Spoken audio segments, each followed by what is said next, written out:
Hi, I'm Tanya with the Ageless Diet, back with another cooking segment. Today we're gonna make my favorite at-home burgers.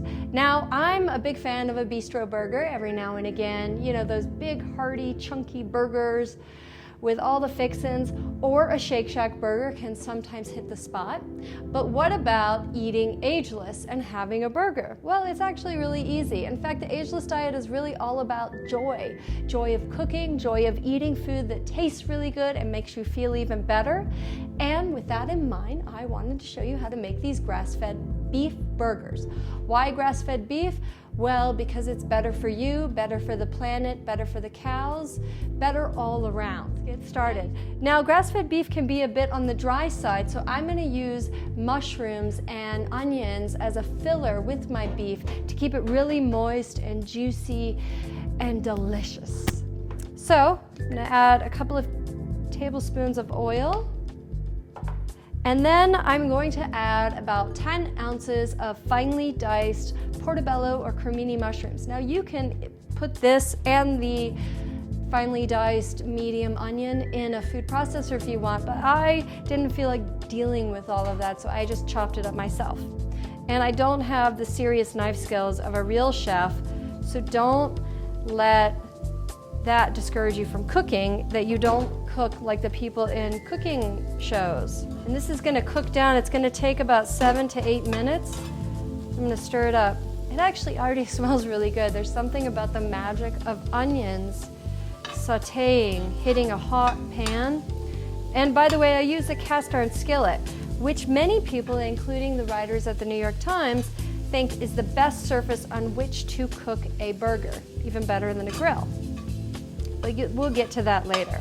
All right, I'm gonna saute this, and I'm gonna salt and pepper it later because I don't want the mushrooms to leach out a lot of liquid, and the salt, of course, will make them do that.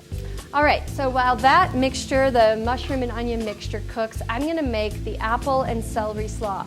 I've already finely diced the celery.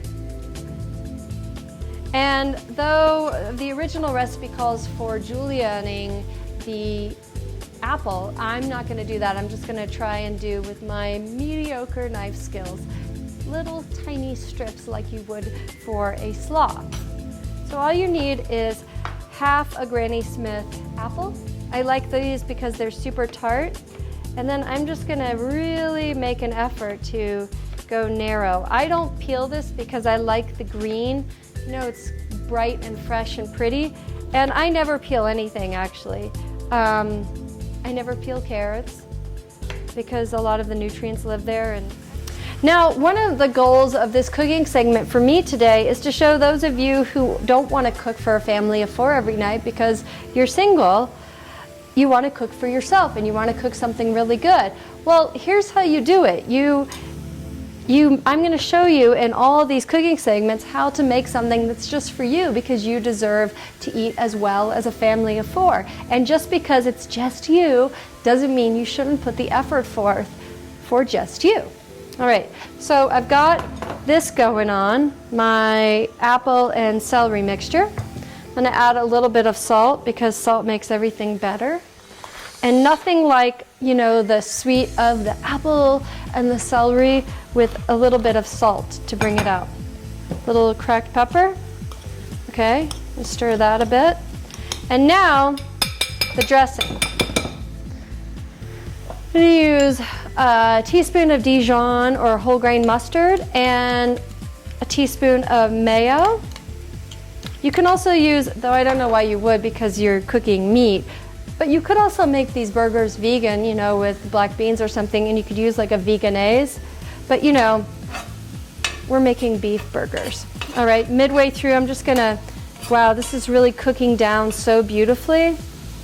And it smells wonderful. I mean, I would just eat that mixture. Okay, back to this. So I've got olive oil and apple cider vinegar, a tablespoon each of that. And this recipe is on the site, agelessdietlife.com. I know you're there every day. And I'm kind of just gently whisking it. It doesn't have to be perfect. But you get this nice creamy mixture.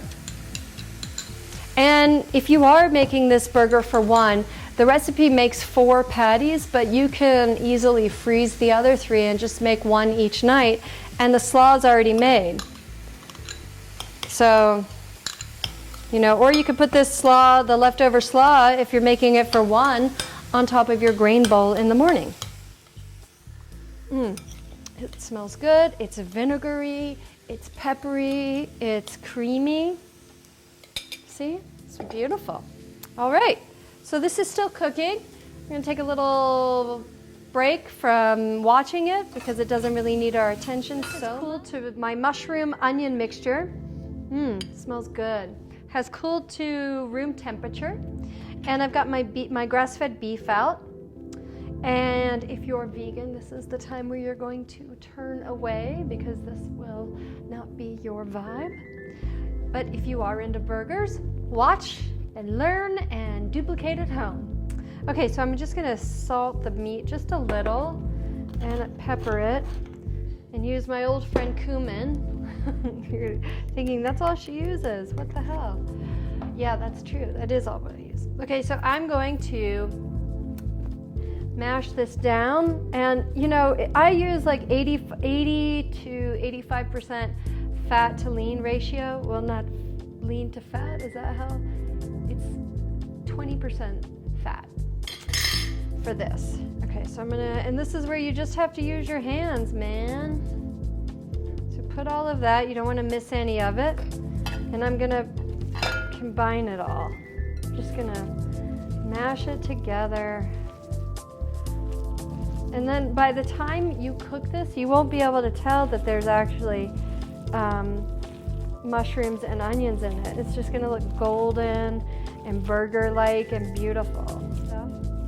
Now I've read that for like burgers that you cook on a cast iron skillet or on the grill, a good thing to do is to form your patties and then let them freeze for like 30 minutes, because then you get that kind of fatty, crispy thing on the edges. I've never tried it with these because these do have this mixture in them, you know? But, so I'm not gonna start today. Okay, so you wanna make a patty, and I'm just gonna make this for 1 for me, and then the rest I'm going to freeze and make it another time. So here's 1.